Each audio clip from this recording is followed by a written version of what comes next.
atrair novos talentos sempre. Então a gente tem que criar uma cultura que a gente esteja aberto à diversidade e atrair novos talentos. A diferença de uma empresa que tem melhor planejamento estratégico para uma que tem execução é o seguinte: a que tem a melhor estratégia, ela começa aqui em cima. Aí ela não tem execução, ela vai caindo.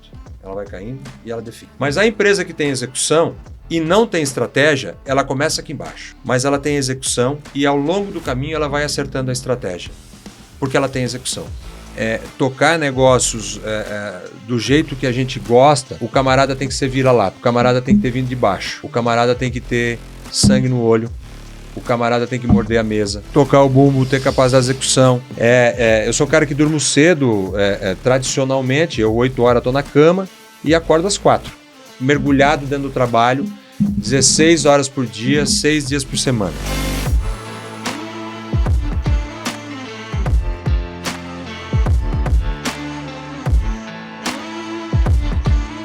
Fala, gente, bem-vindos a mais um episódio do Café com Ferri. Hoje, com o rei do ovo, proprietário da Granja Faria, Ricardo Faria, uma lenda no mercado agro. O cara saiu do absoluto zero e aqui a gente está privilegiando empreendedores que são muito grandes, muito interessantes, histórias espetaculares que não falam muito nas câmeras, mas a gente usa o nosso WhatsApp aqui para convidar a turma e o pessoal tem topado. Ricardo, obrigado pela presença.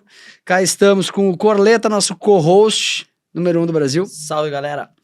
E hoje vamos falar da história desse super empreendedor do agronegócio brasileiro, não só do agronegócio, né? De muitas outras coisas, mas hoje no agronegócio.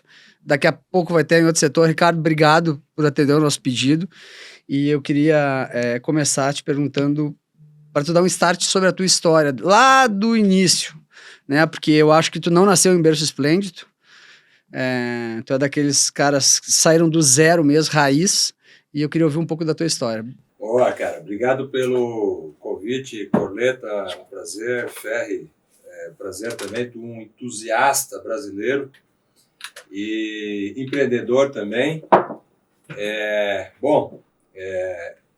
O famoso, o pessoal só vê o uísque que eu tomo, mas não vê o trupico que eu dei, né? Então... Bom, eu sou nascido no Rio, filho de um médico e de uma engenheira. Comecei, com 3 anos, tem uma enchente lá em Santa Catarina, meu pai se muda para lá, recém-formado. E empreendedor eu me vi desde o início, né? Então o pessoal fala, pô, o cara vendia picolé. Não, mas calma, antes disso aí eu vendia laranja, ia para o sítio do meu pai final de semana, ficava lá o final de semana catando laranja, e vendendo para uma obra que tinha na frente da minha casa, isso com 4, 5 anos. Depois, final de semana, dia de semana, depois do colégio, catava papelão e vendia para uma reciclagem. Aí com 8 anos eu fiz ali a minha primeira iniciativa mais organizada, que foi vender picolé na praia. E depois que eu gostei de vender picolé na praia, eu comecei a vender picolé no campo do Criciúma, né? Então a saudação aí também pro time do Criciúma, tá na Série A. Ele é gremista. Se fosse hoje, não cairia, né?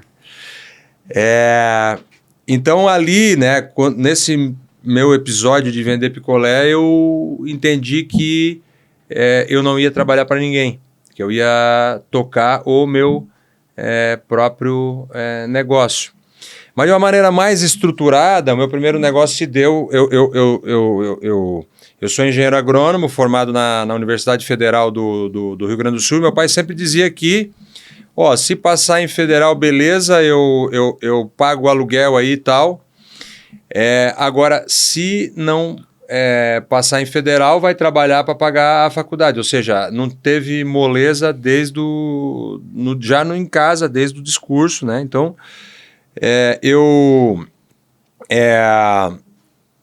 com 17 anos eu monto o meu primeiro negócio, que foi uma confecção para fabricar uniforme para indústrias. E aí para não depender de dinheiro de pai e mãe também, né? Tem um episódio que eu fui morar nos Estados Unidos, Eu, filho de médico que era, na cabeça da minha mãe, a minha mãe mais conservadora, o meu pai mais empreendedor, então a minha mãe queria que eu fosse médico, né? Então eu vou para os Estados Unidos com 15 anos, morar na Califórnia, no Central Valley da Califórnia, uma área com agricultura de altíssima precisão, irrigada, e eu volto de lá, né, no dia que a minha mãe me busca no aeroporto, né? Na época não tinha celular, não tinha e-mail, não tinha nada, era carta, né? E aí eu falo para minha mãe que eu não vou mais ser médico, que eu vou fazer agronomia, né? Então ela teve um susto, puta que pariu. Ela teve um susto tão grande que ela mandou as minhas irmãs pro Canadá. Nem mandou, não quis mandar para os Estados Unidos. Traumatizou com os Estados Unidos. Então eu, na faculdade, monto meu primeiro negócio, que era uma confecção que eu fabricava roupa para indústrias. E essa entrada minha em confecção, em fabricar roupa para a indústria, me paga toda a faculdade, sobra um bom dinheiro, mas é a pedra fundamental do que virou a Lavibras, né, que foi a nossa empresa de lavanderia depois. Conta um pouco da empresa de lavanderia, mas depois a gente... Tá. Eu queria que tu contasse um pouco sobre a tua primeira empresa que deu certo e teve um exit fenomenal. Desde o início, quem foram os teus sócios, como foi montada, como é que cresceu, como cresceu, quanto tinha de faturamento, toda essa largada desse negócio que foi um negócio bilionário, né, que acabou vendendo alguns anos atrás. Mas eu queria que tu contasse essa história, claro, porque já é uma história meio fenomenal, né? Não, foi uma história boa. Eu entro na faculdade com 16, saio com 21. Né? Então, durante a faculdade, eu monto a Uniformize, uma empresa de venda de uniforme, e aí eu, Vende uniforme para quem? Para o Criciúma? Não, venda de uniforme para Gerdau, para Josp Maxion, para Volkswagen aqui em São Paulo. Eu pegava o busão lá em Porto Alegre e vinha parar aqui no Tietê, né? Aí pegava um táxi no Tietê e ia para São Bernardo lá visitar a Mercedes e a Volks, a Ford, para vender o uniforme ali. Todo o uniforme da Volks, da Ford, depois de alguns anos aí que é de trabalho, era 100% fabricado pela gente lá no Sul. E aí eu vejo que esse negócio de uniforme era um negócio de cotação de mensal e tal. Um mês tu ganhava a cotação, outro mês não ganhava. Então eu começo a pensar, como é que eu saio desse negócio de cotação mensal e vou para um negócio de locação? Uma coisa mais recorrente. Coisa, é a famosa receita recorrente. Exato. E é o famoso planejamento de mais longo prazo. Lavar roupa é melhor que vender roupa. Locar roupa é melhor do que vender roupa. Ah, entendi. Então a gente passa a montar uma ideia muito próxima do que é os Estados Unidos, do que é a Europa, de locação de roupa. E aí quem que é o mercado endereçável que a gente enxerga no primeiro momento? Frigoríficos. E da onde que eu tinha relacionamento com os frigoríficos? Eu vendia roupa para os frigoríficos. Aí eu bolo um projeto, cara, olha aqui, vem cá, em vez de tu comprar roupa minha, quem sabe tu loca a roupa minha e eu monto uma lavanderia para te atender. Então eu trago um amigo de infância para ser meu sócio, a família dele já operava a lavanderia há 40 anos e a gente monta meio a meio esse negócio embrionário, que era Braslav, né, no início. E depois a gente começa a crescer nesse negócio e tal, o negócio começa a ficar mais dinâmico. E na minha cabeça, como é que ia funcionar isso? Eu ia tocar financeiro e comercial e esse meu sócio ia tocar operacional. Né? Na minha cabeça eu sempre fui um cara de finanças, eu era um cara muito bom em matemática, tirava 10 sempre, terceiro bimestre ali eu estava passado em matemática. E também tinha uma boa facilidade de me relacionar. A gente se mudou muito ao longo da vida, e esse negócio de se mudar, tu acaba tendo que fazer amigo no dia seguinte, entende, cara? Porque, tu vai falar, mas eu queria o meu amigo lá, não sei, cara, teu amigo lá, ficou lá, então esse negócio de se mudar muito, a gente acaba tendo eu mudei muito de colégio, né? Foi expulso? Não. Eu fiz até a quarta série num colégio, depois eu fui estudar em escola técnica, né? Depois eu fui para um outro colégio marista, depois eu vou morar nos Estados Unidos, depois eu volto para um colégio marista de novo. Então esse negócio de tu se mudar, né? Naturalmente tu cria casca. Tu era um bom aluno. Eu era um bom aluno. Eu era um médio aluno. Eu era bom em matemática e física. Só. E o né? resto não. O resto eu era 7. Tá. Né? Matemática e física eu era um cara 10. Matemática, física, química, essas exatas aí eu sempre tive uma boa facilidade.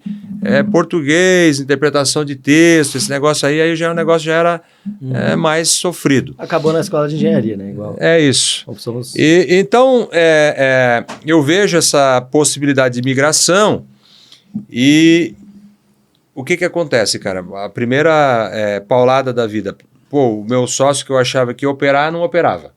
E aí eu tive que operar. Né? Então, comecei a operar e aí eu comecei a me ver como um cara formador de cultura, formador de gente, comecei a ter que trazer gente boa para o negócio. E o sócio continuava? O sócio continuava, passou uns anos, começou a ter um pouco de divergência de visões, eu e o sócio decidimos cada um ir para um canto. E aí a oferta foi mais ou menos o seguinte, ó, tu divide, eu escolho, ou eu compro a tua parte. Eu saí do negócio, não queria. A gente tinha recebido uma proposta de um private equity. Isso em que ano foi? 2005. Eu recebi uma proposta. Então, vamos lá, montamos em 97, 2005 a gente recebe uma proposta do private equity. Nessa época já faturava quanto? Porcaria. Faturava 2 milhões por mês. Tá. Né? Faturava 1,5 milhão, 2 milhões por mês. A proposta do private equity era na faixa aí de 16, 17 milhões, mas queria descontar contingência, não sei o que. Eu achei a proposta uma merda. E o sócio achou a proposta boa. Eu precifiquei, tá aqui o que o private equity ofereceu, né? Então eu tô comprando a tua parte, o cara gostou, ficou feliz da vida lá. Eu fiquei com a empresa 100%. Aí eu monto o primeiro partnership, ou seja, eu pego pessoas importantes da companhia, a companhia na época faturando 2 milhões por mês. Então eu pego pessoas importantes da empresa e faço uma doação de ações. Com compromisso, obviamente, de o cara tinha que ficar X anos e tal, mas um partnership... Tu distribuiu quanto, lembra? 5%. 5%. Que é a regra do nosso partnership até hoje. Né? As nossas, tanto a Insolo quanto a Granja Faria, os partnerships, claro, hoje muito mais bem elaborados, com vesting, com outras regras, né? Regras de permanência, regras de saída, mas na época era um partnership que tinha na minha cabeça ali, eu quero trazer... a famosa diferença da galinha para o porco. A galinha entra com ovo, o porco entra com o bacon, né? Então, o cara sócio, eu achava que essas pessoas iam ter mais afinidades. E a grande vantagem disso é que o que prova que isso deu certo, o presidente da Insolo hoje, o Gilmar Cadori, era o diretor de operações da Lavibras, sócio. Quando eu vendi, levou a grana dele, é um cara rico na física, né? Mas veio com a gente para um novo projeto. O nosso diretor financeiro do grupo, o Smelon Moreira, era o meu CFO. Eu era o CEO da companhia na época. Então, eu compro toda a empresa ali entre 2006 e 2007 e a empresa crescendo, um crescimento super rápido. Focado nos frigoríficos. Focado em frigorífico, mas a gente já começa a beliscar hotel e hospital. A gente vem para São Paulo em 2011 para atender o Grupo Accor. Hospital é loucura, hein? E aí, em 2013, a gente começa a entrar no segmento de hospital. E aí, o Edson, saudoso Edson Bueno, tinha recém vendido a 1000 e começa a olhar, monta um private equity, a DNA Capital, que ficou capitaneada logo em seguida pelo filho dele, um jovem brilhante, Pedro Bueno. E acha legal a nossa história e faz um aporte de 115 milhões na época. Isso por quantos por cento da empresa? Por 30% da empresa. Isso em 2010? 13. Ou seja, eu compro a empresa em 2007 num valuation de 16 milhões e a gente traz um sócio em 2013 por um valuation de 400 milhões, tá? Então, assim, pô, um crescimento bem rápido do negócio. E a gente pega esse dinheiro... E o amigo de infância batendo com a cabeça na parede nessa mas hora. ele estava com a cabeça diferente. E a empresa Entendi. mudou muito, né? Depois Claro. esse ajuste... E é uma coisa importante para o espectador aqui entender que quando tem desalinhamento de sócio, é melhor seguir cada um outro caminho. Porque senão tu fica... Perde. Tu remar contra o mercado, são tantas iniciativas, tantos desafios, a burocracia brasileira que é infindável. Então, tu já remar contra isso já é um grande desafio. Agora, tu tem que perder tempo dentro de casa, então é melhor cada um, claramente. Perfeito. Talvez a empresa não existisse mais, entende? Então seria de fato uma destruição de valor. Então a gente encontrou o nosso caminho, né? Eu abri o espaço na sociedade para novas pessoas oxigenar e entrar, e a empresa se desenvolveu. Então entra um sócio, a gente pega esse dinheiro e a gente começa a usar esse dinheiro para fazer M&A. Imagina que de 2014 a 2016, ou seja, em 3 anos, nós fizemos 30 M&As em 36 meses. E a gente, de fato, consolida o segmento de lavanderia no Brasil. 30 M&As em 36 meses. Isso com 120 milhões. Com 120 milhões, mas um pouquinho de dívida. Não muita coisa, mas um pouquinho de dívida. Meio EBITDA ali, meio EBITDA de dívida ali que a gente acabou fazendo. Só que esses 30 M&As, imagina que não foi os 30 M&As em São Paulo. Foi São Luís do Maranhão, Imperatriz, Recife, Goiás, Brasília. Quem tocou isso pessoalmente foi tu. Eu toquei e o M&A era feito dentro de casa. Eu tinha o head de M&A da Lavibras, é o diretor financeiro hoje da Granja Faria. Ou seja, a gente mostra claramente que as pessoas que conosco construíram o caminho quiseram continuar, né? Então a gente tem hoje uma grande quantidade de pessoas que tiveram com a gente lá atrás nesse projeto. O que acaba acontecendo? A gente começa a consolidar esse mercado e aí uma empresa gigantesca, que é o Grupo Elisa, o maior grupo de lavanderias do mundo, uma empresa francesa listada lá na Bolsa, vale, sei lá, 6, 7 bi de euros, né? Se interessa aqui pela nossa história, porque eles tinham comprado a empresa líder aqui no Brasil, mas a gente passa a empresa que eles haviam... Nessa época faturava quanto já anual? Faturava em torno de meio bi. Né? A empresa foi vendida na época por 4 vezes a receita. Né? Então, tinha um múltiplo que, em especial por conta do crescimento que a gente tinha, e a gente também tinha uma margem operacional muito interessante. Então, o que os caras fizeram a conta? O que era a gente, mas o que era o negócio deles com a nossa gestão.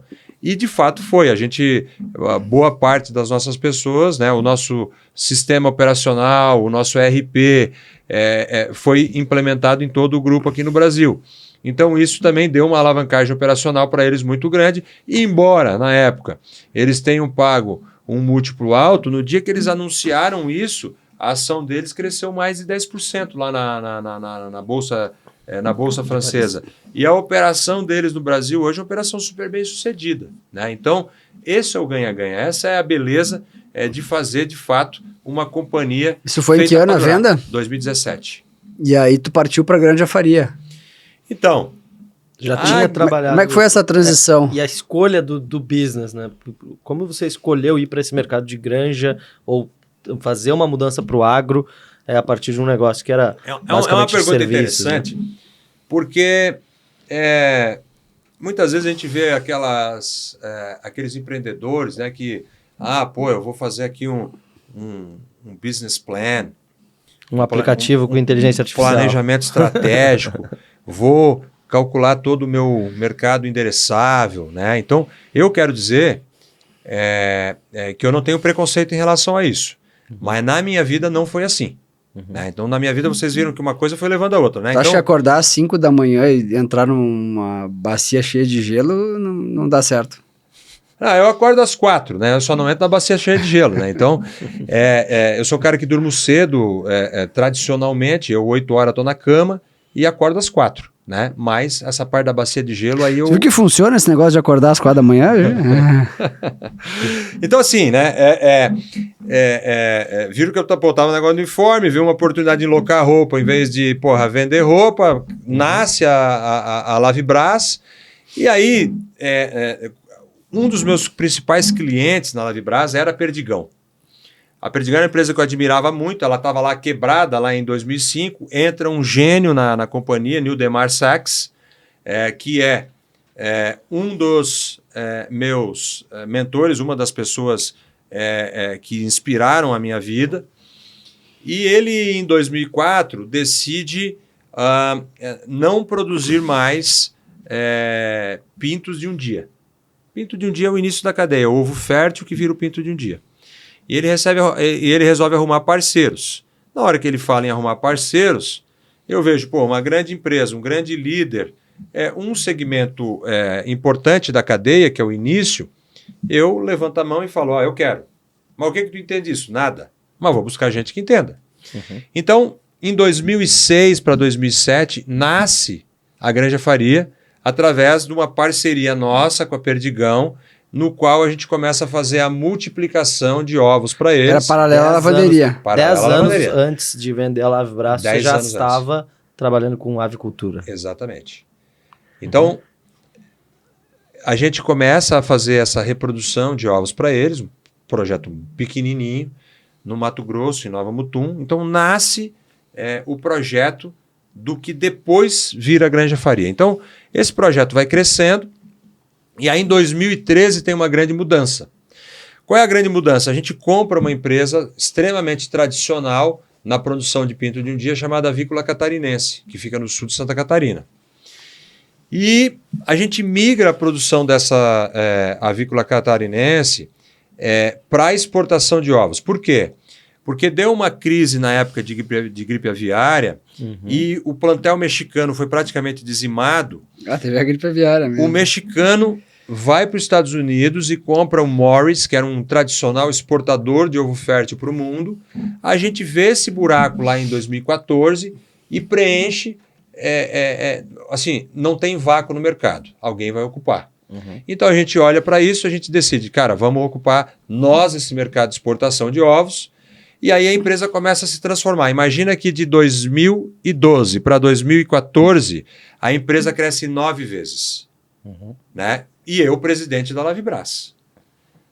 Aí eu trago um jovem que tinha sido o primeiro funcionário da empresa, que é o Denilson Durigoni, entrou na empresa com 19 anos, e boto esse cara à frente das operações. Boto ele à frente das operações. Eu era o CEO das duas companhias nesse momento. Em 2013, eu ainda era o CEO das duas companhias. Então, o nosso negócio de ovo fértil, ele vai se desenvolvendo num ritmo normal, não absurdo que nem recentemente, mas ele vai crescendo ali 10% ao ano, né? A gente vai, compra uma empresinha aqui, monta uma granja ali, orgânico, M&A, orgânico, M&A. Chega em 2017, eu penso, olha, eu saio da universidade em 97, quando eu montei a Lavibras, e a gente está em 2017, ou seja, fiquei 20 anos fora de uma sala de aula. Nunca mais pisei numa sala de aula na minha vida, nem um curso, nem nada. Mergulhado dentro do trabalho, 16 horas por dia, 6 dias por semana. Esse negócio de trabalhar viajando, acho que não funciona. É que tem uns coaches que ficam viajando... Para mim, não. É a velha história aquela, né? Não é a minha... não toma banho às 4 da manhã de gelo e também não fica trabalhando viajando. Não. É pé na estrada, sola de sapato, presença, profundidade. Resiliência, né? São esses os adjetivos aí que eu poderia aí falar da minha história. Então, chega ali em 2017, eu acabo tomando uma decisão. Vem cá, eu vendo a empresa, né? Então, super líquido. O meu telefone para de tocar, tu perde a relevância, né? Uma coisa é quando, tu é o CEO da companhia, todo mundo ali tá te ligando e tal. e tu perde a relevância. E o que que eu decido fazer? Nada. Nada. Eu vou para os Estados Unidos, fui para Boston, né? Fiz aquele OPM lá, um programa PM. muito bacana lá legal. em Harvard Business School. É legal, Felipe. Fico 2 anos frequentando a Universidade de Harvard. Para quê? Para trazer um pouco de framework para todas aquelas minhas iniciativas voluntárias que eu fui aprendendo ao longo da vida através de tentativa e erro. Então, o que que isso me traz? Me traz uma capacidade de conseguir escalar os meus negócios com mais velocidade. Imagina que hoje, Insolo e Granja Faria são exatamente 10 vezes maior do que a Lavibras. Em 6 anos. Então, tudo aquilo que eu demorei 20 anos para fazer, em 6 anos agora, a gente faz um negócio 10 vezes maior. Em receita, em EBITDA, e eu acho até que em qualidade das pessoas, em mais profundidade. E potencial também. Então, quando eu saio do Brasil, esse jovem assume a presidência da companhia. E aí começa essa história da Granja Faria. Caraca, meu. Que louco, hein? A Granja Faria, não sei se você pode me corrigir os dados, ela produz 5 bilhões de ovos por ano, é isso? É isso aí. Então, 5 bilhões de ovos, acho que para quem está acompanhando notar, se você botar um ovo do lado do outro, dá para dar mais do que uma volta no planeta, né? Uma fileira de ovos. Como é que é esse trabalho da Insolo? Como é que é essa outra empresa? Porque a gente te conhece como o rei do ovo. Você traz uma outra empresa que também já parece ser maior do que a Lavibras. Explica pra gente o que a Insolo faz e como que ela gera receita e resultado. Legal. Deixa eu só para a gente finalizar o capítulo Granja Faria. Então, se lembra aqueles 30 M&As que a gente fez em 36 meses? Quando eu volto, eu penso, E aí começa esse jovem, Denilson, que é o nosso presidente, me provocar. Cara, a gente tem que entrar no segmento de ovo comercial. A gente tem que entrar nesse segmento de ovo de mesa aqui, mercado endereçável muito grande. A gente está num segmento nichado, que é exportação de ovo fértil, pinto de um dia. Tem um negócio muito grande aqui do lado. Então a gente vem e começa de novo a fazer M&A. Então nós já fizemos 13 M&As de granjas em 6 anos. Então hoje a gente tem granja Nordeste, região Norte, no Tocantins, em Goiás, no Centro-Oeste, em Brasília. Temos granja em Minas Gerais, Paraná, Santa Catarina. Então a gente faz uma expansão muito rápida, chegando a essa monta de 5 bilhões de ovos por ano, através do modelo de crescimento orgânico mais M&As. E durante esses M&As você consegue entregar sinergia, melhora operacional assim, robusta nessas novas granjas? Ou você pega ela funcionando e segue os números seguem parecidos como era antes? Basicamente, quando tu vai fazer um M&A, tu tem 2 tipos de negócio que eu olho. E eu vou te dizer qual é o que eu gosto mais. Um é o broken toy. Aquele brinquedinho quebrado, ou seja, aquele negócio falido, quebrado, bagunçado, e que tu precisa botar muita, mas muita energia para virar. A gente já comprou o broken toy já. E o outro negócio, que é o que eu gosto mais, que é o happy underperform. É o pão de açúcar. É o gato gordo. É o pão de açúcar. Eu não conheço o pão de açúcar, mas é o famoso gato gordo. Tá, o mato alto, né? Então, que tu bota assim um pouco de energia, né? Mas claro, então qual é o meu critério de continuar fazendo M&A? Toda vez que a gente entende que o nosso modelo de gestão é mais eficiente do que aquele que a gente está olhando, o que existe ali? Criação de valor. Né? O que é a criação de valor? É o delta entre o que a pessoa performa, né, e aquilo que a gente pode entregar, versus o preço que a gente acabou pagando no ativo. Então, a gente faz os dois. A gente compra o broken toy, não é o meu negócio dos sonhos, mas a gente compra bastante também, até muito mais do que o broken toy, o happy underperform. Então, é isso que a gente gosta de olhar, esses são os critérios os quais a gente avalia na hora de fazer uma aquisição. Agora como é que eu vim parar na Insolo? eu começo a enxergar que existe uma grande migração de valor saindo da agroindústria e indo para a parte primária. Então, tu começa a ver muita turma na área primária, muito bem sucedida, roubando muito daquele valor que já foi do frigorífico lá no passado, né? O cara do milho e da soja está indo melhor do que o cara do frango. Muito melhor. E sempre foi algo que a gente sempre olhou. A gente sempre olhou para setores que tivesse vento de cauda. Esse negócio da murro em ponta de faca, eu não sou louco. Então a gente começa a olhar para setores, claro, ovo. Cara, ovo cresce 6% ao ano e no mundo cresce 4%. Né? Então, para que eu vou para um setor que decresce 2%, em vez de eu ir para um segmento que cresce 4%, cresce 6%, cresce 3%? Então, é exatamente aquilo que a gente começou a olhar lá atrás, quando eu começo a montar minha tese de terra. Mas o mais impressionante da Insolo é que a gente sai de 0 hectares para 222 mil hectares, que é o que plantei esse ano, em 4 anos. Eu acho que jamais na história a gente acaba vendo uma movimentação tão rápida de 0 a 220 mil hectares em 4 anos. Mas, claro, eu estudei muito a tese antes. Mas tu pegou dinheiro do caixa próprio e começou a comprar, ou tu pegou emprestado e alavancou, e botou a terra em garantia, foi pagando? Terra Como é que foi? de propriedade, como é que é? É um misto. Claro que no início eu botei dinheiro proprietário. Ninguém me conhecia, né? E eu também não tenho coragem. Quando a gente foi montar a granja, eu botei dinheiro proprietário e depois que a gente começou a alavancar o negócio. A hora que a gente sente segurança. E exatamente foi o que eu fiz na Insolo. O Terros, né? O nome da empresa que é dona da Insolo é Terros. Então, nasce a Terros com dinheiro proprietário, a gente comprando áreas, né? Comprando algumas áreas. Pegou uma grana e foi comprando fazendas. Comprando fazendas, desenvolvendo as fazendas. Mas qual foi o pulo do gato para nós? Foi quando a gente olha a Insolo. O que era a Insolo? Um happy underperformer. Uma empresa de um endowment maravilhoso e tal. Onde é que ficava o endowment? Em Boston, cara.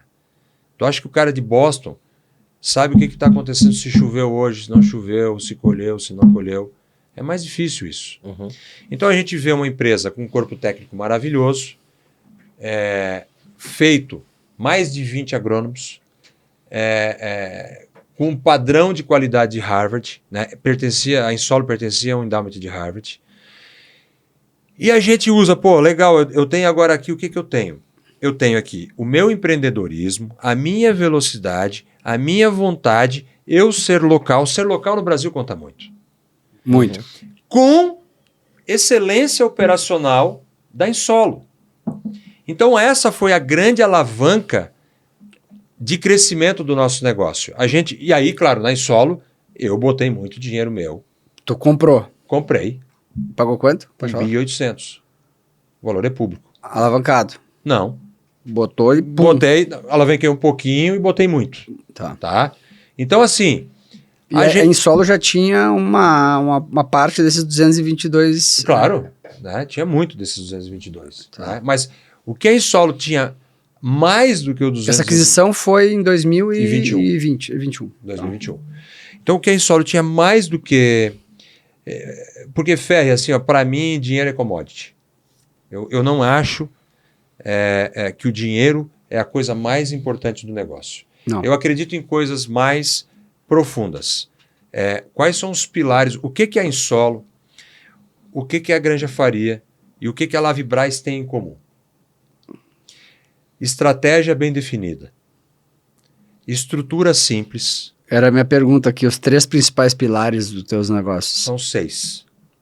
4 primários e 2 secundários. Tá organizado esse pensamento, hein? Então, Tu treinou, né, pra vir aqui? Não. Isso eu faço pra... Eu mandei um WhatsApp pra ele ontem à meia-noite. Ele tá com 6 pilares aqui desenhados. Então falando. Eu faço pra viver isso, né? Então, não. Quem trabalha com a gente sabe que é isso. Então, são estrutura bem definida. Cada uma das empresas tem uma estrutura bem definida. Qual é a estrutura, qual é a estrutura da granja? Tem o CEO, tem os diretores de área, tem os gerentes de produção. São 3 layers. Não tem aqueles negócios de um responde para o outro, com aqueles reporte cruzado. Estratégia clara, e que todo mundo sabe qual é a estratégia de cada uma das empresas. Cultura forte, principalmente baseada nos valores. Quais são os nossos valores? Visão, atitude e dono. Inconformismo. Austeridade. Simplicidade. Humildade. Biossegurança numa, excelência operacional na outra. Então, assim, por que os valores... Cara, eu posso discutir várias coisas. Se nós vamos comprar, nós vamos vender. Se nós vamos fazer dívida, nós vamos botar capital proprietário. Agora, valores são aquelas coisas que a gente não abre mão. Então, para fazer M&A, tu precisa ter cultura forte e definida. E o quarto pilar, execução. Isso aí é que fica. Execução. 1% inspiração e 99% execução. A diferença de uma empresa que tem o melhor planejamento estratégico, a melhor estratégia, para uma que tem execução, é o seguinte. A que tem a melhor estratégia, ela começa aqui em cima. Aí ela não tem execução, ela vai caindo. Ela vai caindo e ela definha. Mas a empresa que tem execução e não tem estratégia, ela começa aqui embaixo. Mas ela tem execução e ao longo do caminho ela vai acertando a estratégia. Porque ela tem execução. Ó, corte maravilhoso esse, hein? Só para registrar aqui. Então, 4 pilares primários e 2 secundários. Os 2 pilares secundários são atrair novos talentos sempre. Então a gente tem que criar uma cultura que a gente esteja aberto à diversidade e atrair novos talentos. E o segundo, ser uma cultura aberta para fazer fusão e aquisição. Então são 6 pilares. E algumas regras básicas. Basicamente, deixa eu te interromper, mas basicamente o que você está falando é que é mais importante não saber o que está fazendo, mas fazer bem, do que saber o que está fazendo e fazer mal. E a diferença de quem ganha o jogo é sempre quem faz. Uhum. Porque conversa fiada, o inferno está cheio. E aí a turma da RJ também está cheia. Então, quem faz. Quem faz a diferença. Uhum. E a pessoa pode ter sido formada. Por exemplo, o presidente da NVIDIA, né, que eu acho que é a empresa mais importante do mundo hoje. O cara se formou numa universidade de terceira linha. Ele não se formou em Harvard. Depois ele foi fazer PhD em Stanford, é verdade. Mas o cara se formou numa universidade de terceira linha. Não foi numa Ivy League. Uhum. O cara é um imigrante taiwanês que se formou numa universidade de terceira linha, mas o cara tinha capacidade de execução. Né? Então, assim, a pessoa pode se formar... Nós já tivemos que tirar, por exemplo, engenheiros do ITA de dentro da companhia. Porque não tinha execução. E tem o camarada que se formou lá na Univale, né, com nenhum demérito à Univale, né, mas o cara acorda todo dia cedo, faz, cumpre o plano de ação dele e entrega. Né, porque a diferença é a entrega. Uhum. E aí, para ter entrega, tem que ter execução. Então, e eu acredito, e eu tenho alguns princípios básicos.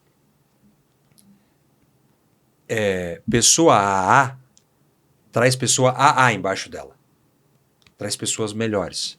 E o cara B, ele traz pessoa C. Então, o meu papel na empresa é se livrar dos B. Uhum. Tá? Então, são decisões difíceis, mas tem que ser tomado rápido. E também um outro ponto, na nossa cultura, tem aquela cultura que o cara dá a terceira chance, a quarta chance, a quinta chance, a sexta chance, e depois dá a sétima chance. E depois ele dá a última chance. E aí ele dá a segunda última chance, a terceira última chance. Não dá. Uhum. Para quem quer ter crescimento rápido, imagina que o crescimento da Granja nos últimos 6 anos é maior que 40%. A gente tem um ROE de 40%. É louco. Então, para ter esse ritmo frenético de crescimento e valorizar a nossa meritocracia, é importante a gente tomar decisões rápidas. Qual foi o teu maior erro? Ih, tem muito. Os 3 principais, não, então? Vamos lá, é assim... Aquele sim, foi uma cagada homérica. Não, tem vários, né? Eu já fiz 70 M&As na minha vida. Cara, M&A é uma pica. Quantos dos 70 foram? Não, mas calma, eu vou falar do meu primeiro M&A. O meu primeiro M&A, eu tinha uma lavanderia em Curitiba que lavava roupa de hotel. Eu tinha 50% do mercado. E eu vou lá, compro uma outra lavanderia que tinha 45% do mercado. Tá? Então, Juntamos uma lavanderia boa com outra lavanderia boa. E fizemos uma merda. Por que a gente fez uma merda? Porque a gente foi arrogante, a gente foi inexperiente e a gente não fez a avaliação dos riscos do negócio. Então, quando a gente traz, né, e eu tinha 26 anos, né, então... Isso ajuda, né? Bastante. Então, qual é o grande, a única coisa boa que tu pode aproveitar do erro? O aprendizado. É o aprendizado. Agora, para isso, tu tem que calçar a sandália da humildade e entender o erro que tu fez. Então, esse foi um erro grave e que a gente aprendeu muito. Não quebrou a gente, podia ter quebrado, foi um negócio relativamente pequeno, mas, a partir dali, o que a gente incorpora como valor nosso? Te lembra o que eu falei lá? Um dos nossos valores? Humildade. Cultura. Então, assim, a gente entrar numa empresa e achar que nada presta lá naquela empresa e só tu que sabe, isso é arrogância. E isso foi um grande aprendizado nosso e um grande erro. O segundo erro que eu já fiz, negócio bom com sócio ruim. Não dá. O negócio pode ser o melhor negócio do mundo, mas se o sócio for ruim, não entra. Tá? Porque tu vai ficar ali, né, discutindo o sexo dos anjos e tal. Então, acho que são dois bons exemplos, né, de que humildade e canja de galinha nunca matou ninguém. Se for fazer alguma coisa, se prepare para fazer bem feito. E qual é o plano A, qual é o plano B, e inclusive qual é o plano C. E não faça negócio bom com sócio ruim. Três dicas. Eu ia pedir 3 dicas aqui de que não fazer nos negócios. Uma tu já deu aqui, mas eu queria ver se tu consegue lembrar de 3 dicas importantes, assim. E primeiro, 3 dicas do que não fazer e qual a melhor tacada. Aquela que, assim, cara, foi a porrada maluca. Qual foi? Não, eu nunca tive uma porrada maluca, né? O meus negócios sempre foi tijolinho a tijolinho. Mas a Insolo foi foi uma porrada grande, como a Katayama foi uma grande aquisição que a gente fez, como a Iana foi uma grande aquisição, como todas as aquisições, das 30 aquisições que a gente fez. O melhor negócio qual foi? Não, eu não tenho esse. Não tenho. Eu não consigo estigmatizar a minha carreira no melhor negócio. Eu não tive uma porrada. Né? Sinceramente, eu não tive.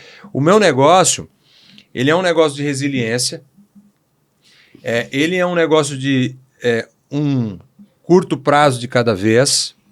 E ele é um negócio de construção estrutural. A gente não faz negócio para vender, a gente faz negócio para durar. Então, eu não tenho esse estigma na minha vida de que eu dei uma porrada na venda Lavibras, eu dei uma porrada na compra da Insolo, eu dei uma porrada na compra das granjas. Eu não vejo dessa forma. Tu está preparando a sucessão já desses negócios ou não? Já está definida a nossa sucessão. A nossa sucessão é profissional. Teus filhos não querem assumir o negócio? Não é que eles não querem, eles não vão. Eles não estão sendo... E aí eu vejo assim, os meus filhos têm excelentes qualidades, mas eu acho que para tocar negócios do jeito que a gente gosta, o camarada tem que ser vira-lata, o camarada tem que ter vindo de baixo, o camarada tem que ter sangue no olho, o camarada tem que morder a mesa, tocar o bumbo, ter capacidade de execução. E eu, sinceramente, eu não quero a minha vida para os meus filhos. É uma vida dura, uma vida de muitas privações, e eu acho que eles podem ser felizes em várias outras coisas, inclusive eu como sócio deles. Então, já está anunciado que a nossa sucessão ela é profissional. E já tem lá, a Insolo já tem um CEO de mercado, que é o Kadori, que é um cara que trabalha com a gente há 20 anos, conhece esse negócio, conhece a nossa cultura como ninguém. Ele faz parte da nossa cultura. Ele definiu junto com a gente os nossos valores. E na Granja tem para mim o melhor CEO do agronegócio brasileiro, que é o Denilson. E tu contratou parente já? Colocou parente no negócio para se incomodar? Nunca? Nunca. O amigo foi só o primeiro. Amigo foi só o primeiro e durou 10 anos. E você adquiriu 70 empresas e vendeu uma só, é isso? Eu adquiri 70 empresas e vendi uma só. É um cara do Quem foi? do lado Tu que é um cara que... comprador, Tu que tá um cara é que... o buy-side do mercado privado brasileiro. Exato. Tu que circula aí nos meios dos maiores empresários brasileiros, assim, quem foi o cara... Pode até não ser uma relação pessoal, quem foi o cara mais inteligente, mais brilhante que tu já conheceu? A pessoa que eu conheço mais brilhante do Brasil é o André Esteves. É raiz mesmo. Ele é brilhante, ele tem alguns pontos interessantíssimos. Uma memória invejável, uma capacidade de liderança ímpar, uma capacidade de gerar boas pessoas ao lado. Porque, cara, uma das coisas que a gente não incentiva no nosso negócio é o famoso mamão macho. Mamão macho é aquele que não reproduz. Ele é altão, mas não reproduz nada. Então, essa inspiração do André de ter feito muita gente boa ao longo da vida, ao longo da carreira, é uma inspiração minha. Então, eu diria que ele é uma pessoa que me inspira muito. Se tirasse o teu dinheiro hoje e tu tivesse que começar um negócio, o que tu faria? Não tenho nada, preciso ter uma ideia. Tem zero agora, zero. Eu vou tirar aí os teus bens, o teu carro, e amanhã tu tá desempregado. Como é que tu começaria de novo?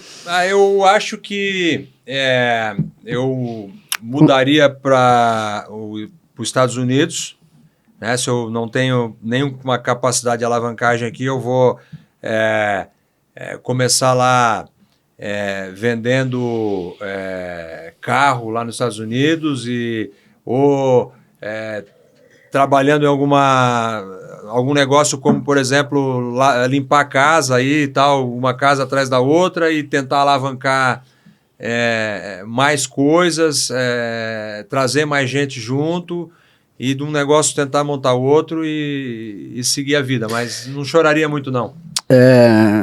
Me disseram que tu faz muito sucesso com as mulheres, não sei, um bizu aqui que eu recebi no WhatsApp agora. E me disseram também que tu já conquistou uma das Victoria's Secrets, é verdade? A única Victoria's Secret que tem a minha namorada deve usar a Victoria's Secret, então só a Victoria's Secret. Deixa eu perguntar sobre o antiportfólio. Né? Uma vez eu fiz uma reunião com o Esteves, né? Eu perguntei qual foi o teu maior antiportfólio, ele não respondeu, né? Antiportfólio é uma expressão usada nos Estados Unidos quando te oferecem um negócio e tu não entra por algum motivo qualquer e aquele negócio, né, tem um famoso do Airbnb, que o cara, era uma proposta para comprar 20% do Airbnb por $400 mil. O cara falou, isso aqui é uma loucura, era um seed, né? E o cara não entrou. Daí ele fez uma lista dos 10 maiores antiportfólios da carreira dele. Cara, era só porrada, Stripe, umas coisas malucas. Um dos empreendedores vai dizer, tu lembra de algum antiportfólio, assim, uma coisa que tu não entrou, que, porra, deu muito certo? Alguma coisa te ofereceram? Eu não lembro. Não. Eu já me lembro de várias furadas que eu me livrei. Tá? Ju, né? Aquele negócio de carne que não é carne, aí Fazenda do Futuro, né? Eu já me lembro assim de umas 30 furadas que eu... Não entrou. Não escapou. entrei. Te ofereceram e tu... Eu olhei e tal.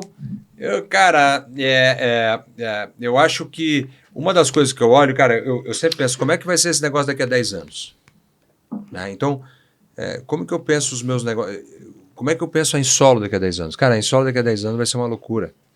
Porque cada vez mais o mundo vai consumir biocombustível. Vai. E eu não tenho lá uma empresa de grão, eu tenho uma empresa de combustível. Essa é a minha cabeça. Então, quando eu olhei o Ju lá, por que eu pensei, cara, pô, esse negócio de Ju aí, cara, isso aí é replicável. Né? Qualquer cara pode fazer um negócio desse aí, isso aí vai virar vai virar uma commodity como qualquer outra, né? Eu me lembro de um monte de coisa que eu já me livrei, tá? Resumindo assim, né? Uma empresa de carro, locação de carro, que a pessoa loca carro por aplicativo, aí tu chega, cara, mas isso aí é replicável, pô, por que eu não vou na Localiza? A Localiza pode trazer na minha casa e tal, e eu saio fora desse negócio aí. Outra coisa que eu não gosto é moda. Modinha, né? O negócio é modinha e tal, né? Famoso essas carnes que não é... Cara, carne... Quando é que acabou a carne que não era carne? Quando deu a pandemia, faltou muito produto no supermercado. Eu vou perguntar já sobre o agronegócio aqui, o Coleta vai perguntar. Sobre o agro. E aí o cara teve que comer aquela porcaria, cara. Porque só tinha... Qual é a tua carne predileta? Ovelha. Esse cara é um grande assador. Esse cara é um grande assador. E é bem bom, né, tia? Então, olha aqui. Gremista e ovelheiro, Coleta. O cara teve cara, que teu... cara, aquelas Podia ser carnes teu que não pai, tinha. cara. Os dois de engenharia na O cara é URGS jovem, também. meu. Engenharia na URGS também. Engenharia na URGS, gremista e ovelheiro. Caramba. E a hora que o cara comeu a carne que não era carne, o cara, nunca mais vou comer esse negócio na minha vida. Eu já vendi Né? um monte de coisa na praia também. Falta chegar no bilhão, velho. Alguns bilhões. Tá perto, cara. Tá perto. Falta Quando é que só... Quando é que foi o primeiro bilhão? E o sentimento, assim? Teve algum sentimento? Algum de dia tu satisfação diferente ou não? imaginou assim que tu ia conquistar alguns bilhões, ia ser um empresário de destaque? Não, eu achei... Que o bilionário, a vida do empresário raiz, o grande empresário, ele é muito solitária, né? Quantos amigos de verdade tu tens? Eu acho que uns 5, 6. Bom. Né? Pra você que acha que tem muitos amigos, Mas fica a dica. é que tu perguntou de verdade, né? É. Conhecido a gente tem bastante. Né? Conhecido, porra. Agora sim, não, a sensação não foi nenhuma... Não teve assim, tô aqui. Eu tava na aula lá e eu recebi o TED do pagamento da lavanderia, olhei aqui assim, legal. Caiu no BTG? É... No Banco do Brasil. Não, ele caiu, acho que na época no Santander. Depois, é claro, a gente montou um fundo no BTG, na Goldman Sachs e tal, a gente acabou estruturando melhor e tal, mas eu não me lembro assim, não foi nada que... eu não me emocionei. Legal. Uma das coisas do nosso... Eu ia perguntar sobre... Bom, eu tenho que perguntar umas bobagens aqui pra gente fazer uns cortes legais. Mas vai fazer. Poucas coisas o Brasil exporta hoje, do sentido de produtos mais elaborados ou conhecimento, mas a tecnologia no agro é uma coisa que o Brasil exporta.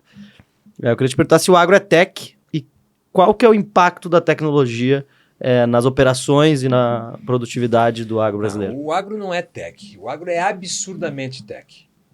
Então eu vou te dar algumas informações. Cara, que corte, velho. Fala de novo aí. Você vai dar um baita num corte. Embaixo eu vou colocar apoiador do... Calma. O agro não é tech, o agro é absurdamente tech. O agro é inclusivo, o agro é diverso. Então eu vou sintetizar aqui como que o agro é tech, como que o agro é diverso e como que o agro é inclusivo. Imagina que a gente está numa região extremamente pobre do Brasil, que é o Piauí e o Maranhão. Com pessoas esquecidas pela sociedade, com baixíssimo IDH, baixos grau índices de intelectual e de educação. E uma empresa como a Insolo traz essa pessoa de um baixão, de um local com muito pouca educação, com muito pouco acesso, treina, inclui e joga num conjunto de máquinas que custa 5 milhões de reais. Uma plantadeira e um trator. Que 86% das decisões desse trator são feitas por inteligência artificial, pelo algoritmo. E a gente tem que fazer esse trabalho de transformação humana. A Insolo hoje emprega mais de 20% de mulheres. Ou seja, e não é que é mulher na cozinha, pelo contrário. A gente tem mulher gerente, a gente tem mulher na oficina mecânica, a gente tem mulher operadora, a gente tem mulher cuidando do RH, a gente tem mulher tomando muitas decisões, como por exemplo, a gente tem mulher hoje, a Insolo hoje utiliza biodefensivo em 200 mil hectares e em 100% em 50 mil hectares. Imagina que quando a gente entra na Insolo, a gente tinha uma conta química de $220 por hectare. E através da biotecnologia, a gente reduz a incidência de químico para $90 por hectare. Então, o agro é sustentável. O Brasil tem a agricultura mais sustentável do mundo. Imagina que a massa foliar da soja ela é muito maior do que o cerrado que estava ali. Então, o que eu estou fazendo? Eu estou tirando o carbono da atmosfera e fixando no solo. Mas a hora que eu incluo a segunda safra, aí é uma goleada, né? Então, o nosso agro é o agro que mais sequestra carbono, que menos utiliza combustível fóssil e que mais consegue fazer com menos ativos áreas maiores. Então, nós temos aqui sustentabilidade, tecnologia, inclusão e diversidade. Excelente. Alessandro Ambrosio ou Gisele Bündchen? Lula ou Bolsonaro? Qual é a sua dica para quem quer empreender no agro? A minha dica é resiliência, pesquisa e trazer gente boa. Boa. Quais são as 3 qualidades que tu acha que são as mais importantes no empreendedor? Se fosse investir num negócio aqui, os empreendedores aí, 3, 4 empreendedores te apresentam um modelo de negócio para tu virar sócio, obviamente que tu não gosta muito, mas digamos que tu tivesse que ser obrigado a investir quais são as 3 principais características que tu acha que são importantes no empreendedor? Eu acho que a pessoa tem que ser correta, eu acho que a pessoa tem que ser resiliente e que tem que ter alta capacidade de trabalho. Alta capacidade de trabalho quer dizer o quê? Execução. Nada vence horas trabalhadas. Então, aquela história que o cara, vou ficar lá 6 horinhas e que 6 horinhas eu resolvo a minha vida, não é verdade. Horas trabalhadas geram oportunidades e geram profundidade no negócio. Eu tenho uma pergunta específica sobre o mercado de ovos. Se os ovos são Quantos por cento do total de ovos vendidos no Brasil a Graciane Barbosa consome?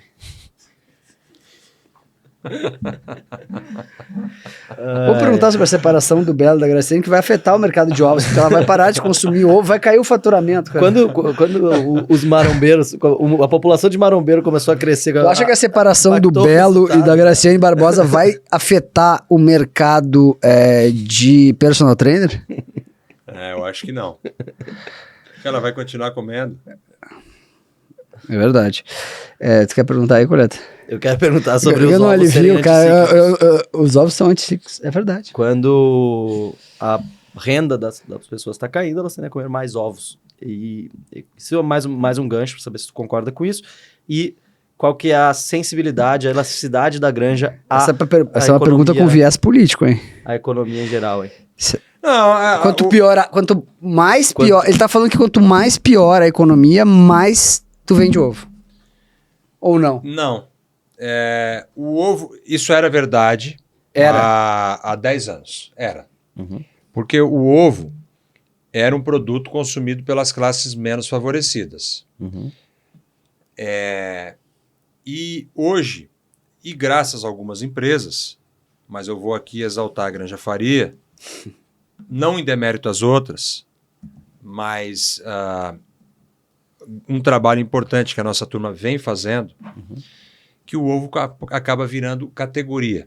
Então, quando tu vai no supermercado hoje, antes tu encontrava só lá o ovo branco e o ovo vermelho. Uhum. Hoje tu encontra ovo orgânico, ovo caipira, ovo selênio, É verdade. ovo ômega 3, ovo médio, ovo grande, o jumbão. Então tu tem hoje lá 20 SKUs dentro de uma gôndola de supermercado, e que a gente consegue atrair todas os espectros da sociedade, ou seja, tem aquela pessoa que tem renda para consumir um ovo livre de gaiola, tem o cara que tem renda para consumir um ovo orgânico, e na vida dele, aquilo ali não é tão importante como despesa. Ele está consumindo aquilo, em especial para ficar mais saudável. Tem uma grande quantidade de pessoas, como eu, por exemplo, que substitui carboidrato, açúcar, por proteína de qualidade como ovo. E eu tomava, o meu café da manhã era 1 litro de leite por dia. Eu fui numa nutricionista, ela falou, Ricardo, animal com dente não bebe leite, cara. Animal com dente come ovo. Isso aí dá corte, hein? Legal. Qual que é a tua forma preferida? Sabe que o mercado fit é um mercado de 12 a 15 bilhões no Brasil, está crescendo absurdamente. E o ovo é um dos vetores. Por exemplo, a albumina. Tu contratou o Paulo Musi, o Renato Cariani de garoto propaganda da Granja Faria ou ainda não? Não, nem conheço eles, nem sei quem são. São influenciadores fitness, o maior do Brasil, inclusive. Ququantos por cento de market share tem a Granja Faria? 10%. Porra, 10% de todos os market ovos share consumidos demais, E cara. tem espaço, né? Tem pra ver. É pulverizado o mercado. Ele, por um lado, é demais. Tu é o maior? Não. A gente é o maior. Tu é o maior e tu só tem 10%. E eu só tenho 10%. Então, se tu comprar os teus concorrentes, tu não cai no CAD. Não. Não. Aí tem que entender qual é o mercado. Tô enchendo de saco agora, só por causa da fusão Pets Cobase. Qual foi o teu maior ato de luxúria? Tu é daqueles caras que compra jato, jato de 500 milhões e fica mantendo esse negócio. Qual foi vou fazer uma loucura aqui, vou gastar uma grana. Claro que eu tenho jato, mas é pro meu trabalho, né? Então não é por luxúria. Me empresta? Não. Eu pago a gasolina. Não, assim... Não, o maior ato de luxúria qual foi? Não. Tu alugou um iate de um bilionário russo. Não tem essa coragem. Num mar vermelho. Não tem essa coragem, não. Qual que é a forma predileta do Ricardo de comer ovo? Mexido, cozido, omelete, ou seja... Todos. Igual na opinião. 400 maneiras de comer ovo. Por que não tem ovo de pato no mercado brasileiro? Que veio antes. É uma delícia. O que veio antes? Não, O eu vou te pinto, explicar um negócio, cara. o ovo ou o pinto? A galinha ou o ovo? E tem uma história que é o seguinte. Tu sabe por que a gente come o ovo da galinha e não da pata? Não sei por quê. Não sabe? Porque a pata bota o ovo e fica quieta. E a galinha bota o ovo e... Então é um pouco daquilo que a gente começou a fazer para difundir o ovo. Começou a mostrar quais são os potenciais. Então tem muito mais... Na verdade é simples, é porque tem muito mais estudo genético de evolução da quantidade de conversão de alimento para transformação em proteína de ovos na galinha do que na pata. É por isso. Quando é que tu acha que tu vai desacelerar esse ritmo de trabalho, maluco? Porque tu é um cara jovem. Tem 49. Porra. Viu como vocês são mal sucedidos? Eu só quero dizer isso. Tá? Quando é que tu acha que tu vai desacelerar um pouco? Cara, que esse podcast aqui, deixa eu explicar, vai ser o mais assistido do Brasil. E a gente tá começando aqui, só com algumas entrevistas, que a gente vai meter aqui já chegou aqui, já quis patrocinar o programa, então vocês veem como é que é. Quando é que tu acha que tu vai desacelerar um pouco? Porque, porra, fez um negócio de lavanderia. Puta negócio difícil, né, cara? Difícil. Porra. Mão de obra intensiva. Não, só roupa suja, né, cara? Umidade. Não, eu fui almoçar com o Molina, né, cara? E daí ele falou, não, porque em 2013, 2013 é agora. Não tinha um caminhão meu, não entregou uma carga, eu peguei uma Fiorino e saí de São Paulo, fui entregar no Porcão, no Rio. Não, isso agora. O cara tem um negócio de 160 bi de faturamento. Em 2013 agora, ele me contando aquilo, eu falei, caralho, esse cara com a mão na massa. Quando é que tu pretende desacelerar um pouco? Porque tu é jovem agora, tu quer te aposentar, agora vai trabalhar mais? Eu quando vendi a Lavibras, né, esse negócio veio na minha cabeça. Eu tenho uma chance agora, né, de... Viver de renda. Botar o burro na sombra. De não precisar mais trabalhar para comer, né? Então... Mas eu decidi tocar mais um projeto que foi a Granja Faria. Quando eu entrei no projeto da Granja Faria, eu pensei, cara, isso é um projeto de 10 anos. Né? Então eu entrei em 2019, eu imaginava, é um projeto que eu vou tocar até 2029, com a minha influência, com a minha participação direta, com a minha polinização em relação às granjas e às pessoas. Depois eu entro no projeto da Terros, da Insolo, em 2020. Então, assim, vamos lá. Eu tenho pelo menos 10 anos pela frente nesses projetos aí, de modo que... E é uma das grandes preocupações minhas, né, de ter saúde para duas coisas. Para cuidar bem dos meus filhos e ter energia no crescimento e na criação deles. E a segunda coisa é de ter energia em todos esses projetos que a gente lidera e que a gente influencia. Dentro da Granja Faria, uma pergunta para os nossos ouvintes, fãs de mercado. Como é que vocês trabalham a questão de hedge de custos? O preço do milho, logicamente, impacta demais o negócio de vocês. Se puder conversar um pouquinho sobre isso. Não é tão... O milho a ração é 40% do custo, tá? Então, assim, não é que mata, é diferente de frigorífico, que é 80%. A ração é 30% a 40% do custo.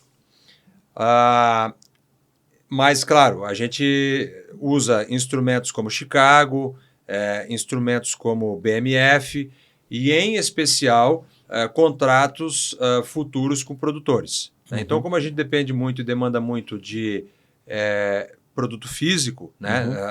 A galinha não vai comer um contrato derivativo. Né? Então,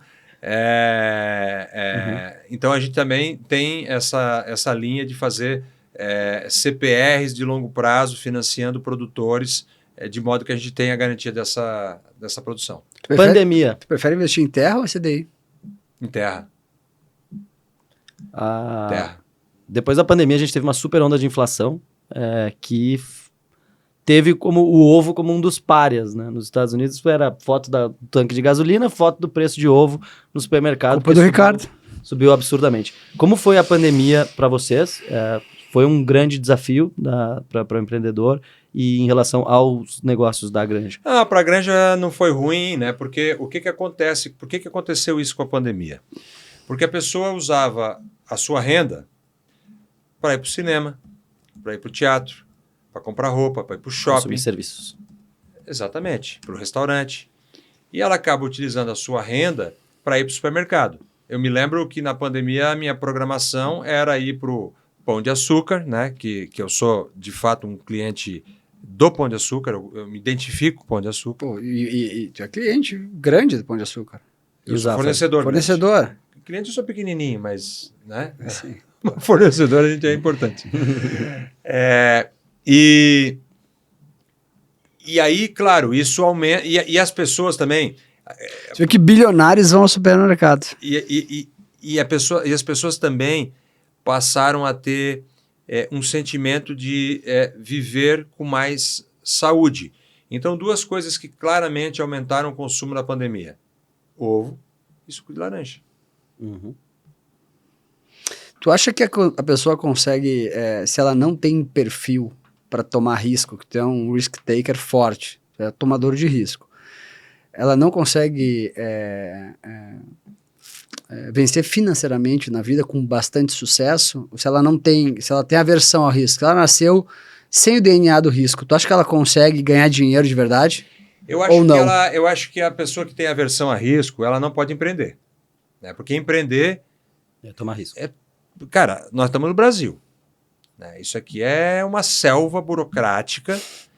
É a Gaza. Feita para matar o empreendedor. Isso aqui é um modelo certinho, né? Feito para asfixiar o empreendedor. Então a pessoa não pode ser empreendedora, mas ela pode ter sucesso financeiro através de duas maneiras. Uma, sendo executivo, e segundo, se cercando de pessoas que consigam mostrar para ela qual é o risco e de modo que ela se sinta menos no precipício.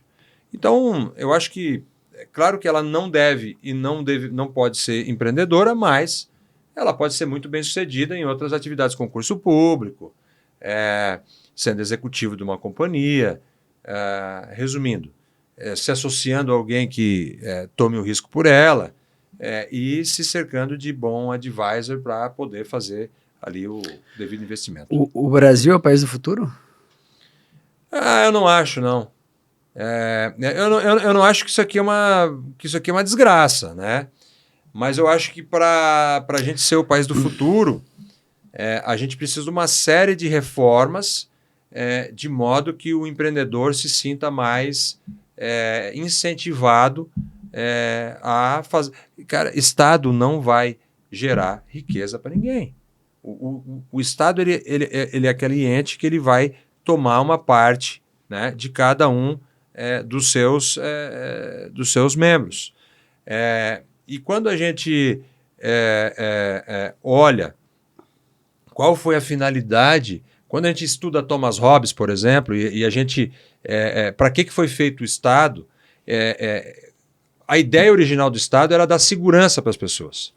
Aí os caras começaram a inventar que o Estado tem que furar poço de petróleo, extrair minério, ter rede de televisão,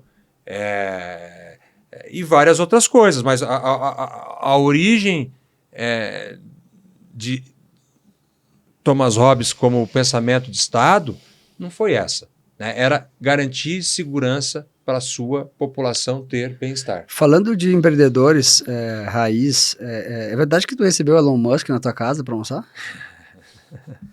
Não, Elon Musk esteve na Fazenda Boa Vista. Não foi na tua casa? Não foi na minha casa. E o que tu acha assim dos projetos do Elon Musk? Eu acho que o cara é um visionário. E do Twitter, assim, que tu acompanha o Twitter? Eu não tenho Twitter, não tenho rede social. Entendi. A única coisa que eu vejo é o Zap. O WhatsApp tu tem alguma pergunta do agro aí? Mas O que vai mudar no agro, ou já está mudando, com a inteligência artificial? Não, a produtividade. A assertividade de plantio, a produtividade, tu conseguir fazer mais com menos. A inteligência artificial é fundamental no agro, em especial no que se refere à produtividade. Quais são os próximos passos da carreira do Ricardo Faria? É continuar consolidando os dois segmentos que a gente está inserido e gerar valor dentro dessa cadeia, né? Eu acho que tem várias verticais que a gente pode explorar, biocombustível, continuar o crescimento da granja, a internacionalização da granja, né? Então, acho que tem várias verticais aí dentro dos nossos negócios, são negócios com mercados endereçáveis grandes e que a gente pode continuar explorando. Dentro do agro, da agroindústria... Isso aí é bom de oratório, hein? Dentro do agro, da agroindústria, companhias listadas brasileiras do setor de alimentos ou do setor agro. Alguma que você gosta em específico? Eu acho que o investidor não entende as empresas do agro, né? As empresas listadas do agro aqui no Brasil são maravilhosas e têm valuations abaixo do NAV, né? E eu acho que isso é um absurdo, né? Porque, vem cá, NAV é uma coisa, o mínimo que a empresa tem que valer é o NAV. Então, o que uma empresa de terras tem? Ele tem duas coisas. Ele tem carry, ou seja, aquela terra valoriza todo ano, e ele tem yield, que é a produtividade da soja, do milho, do algodão que a pessoa faz. Então, um negócio com carry e yield tinha que valer muito mais do que vale. Então, acho que... Quais são as dicas que tu dá para as pessoas, que as empresas estão baratíssimas na bolsa do agro? Compra, né? Mas quais? Não, aí não vou fazer... Se tu der uma opinião dessa, vai ser enquadrado como influenciador pela CVM. Isso. Porque as pessoas não podem dar mais opinião na internet. Então eu não vou dar opinião. Se tu não fosse empreendedor, Vamos fazer um ETF, Agro 11, com todas as empresas do Faria agro. 11, com as recomendações do Faria no agro. Aí sim, pô. Pô, BTG monta isso aí assim. Podia até dar essa ideia para os Esteves. Faria 11, todas as empresas do agro, o ETF do agro aí. Pô, isso foi espetacular, cara. Se não fosse empreendedor... Listar a empresa. Não estou olhando. Não. Eu acho que o mercado, pela quantidade de exigências adicionais que são advindas a uma listagem, né? O benefício hoje no Brasil é muito... O Brasil, a Bolsa Brasileira está ridicularmente barata. Imagina que a Bolsa Americana hoje ela está tradando entre 20 e 21 vezes o lucro. A Bolsa Quase Brasileira está 23. tradando 8 a 9 vezes, né? Então, me parece que algo está errado. Então, claro que as pessoas ficaram muito machucadas dos episódios, né? Mas não me parece que listar hoje é uma... Esperar o mercado melhorar. Tá barato, fico eu. Se tu não fosse empreendedor, qual a outra profissão tu acha que tu teria? Coisa que tu gosta, assim, que as pessoas não sabem. Bah, eu nunca pensei, cara. Sabe por quê? Eu nunca tive uma carteira de trabalho. Né? Então, lá quando eu comecei a vender picolé, lá com 8 anos, eu já sabia, cara, que eu ia trabalhar para mim mesmo. Então, nunca passou na minha cabeça. Mas o que é uma coisa que tu gosta, assim? Eu sou um cara que faço muito esporte. Eu faço 12, 13 horas de esporte por semana. Então, isso me fascina e isso eu tenho uma rotina muito assídua disso, né? Então, eu jogo tênis, jogo beach tênis, já joguei futebol, faço academia, corro, nado, qualquer tipo de esporte. E a atividade física é fundamental para o sucesso dos negócios? Eu ia falar isso. Tu podia ser ator pornô.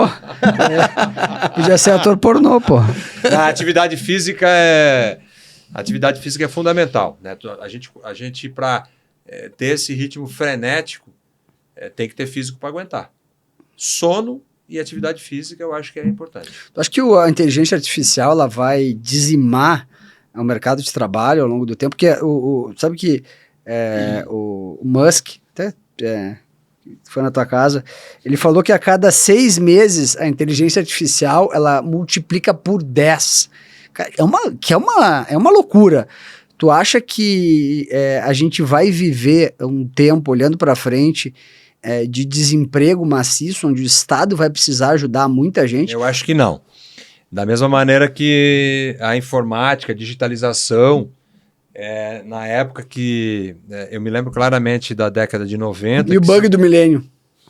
O bug do milênio, essas conversas aí, né? Eu acho que o mundo continua igual, né? Avançando e com as pessoas tendo que se adaptar. Aquelas boas profissões que existiam há 20 anos não são as mesmas que tem hoje. E aquela velha máxima de 30% do dinheiro do mundo mudar de mão a cada 10 anos, isso já acontece há 1000 anos. Vai continuar acontecendo. As pessoas... Eu acho que a grande diferença que tem são das pessoas que se adaptam. Não vence o mais rico, o mais inteligente, nem o mais forte. Mas vence sempre quem se adapta melhor. Charles Darwin já mostrou isso na evolução das espécies. Então, o que a gente vai ter que fazer, como sempre, é se adaptar. Corte, hein? Corte. Qual foi a melhor balada que tu foi na vida? Eu não fui muito de balada, não, cara. Porra, tem que lembrar de uma. VIP Club em Paris. Olha aí! Dá um belo de um corte isso, hein? Acabou, vamos? Bom, eu queria agradecer demais a presença de um dos mais brilhantes empreendedores brasileiros aqui no Café com Ferry hoje, Ricardo Faria. Ricardo, obrigado demais, cara. Foi excelente papo. Se deixar que a gente fica 2 horas, porque eu sou uma máquina de fazer perguntas. E queria agradecer demais a tua presença aqui hoje. Em breve a gente vai colocar no ar a entrevista. Ricardo, obrigado demais. Coleta, obrigado demais. Fábio, a equipe toda aí que tá nos bastidores. Gente, obrigado. Pessoal atrás das câmeras aí, prazer enorme esse sorriso aí bonito. Ricardo Faria, um dos maiores empreendedores do Brasil no podcast Café com Ferry. Obrigado, gente. Boa, turma!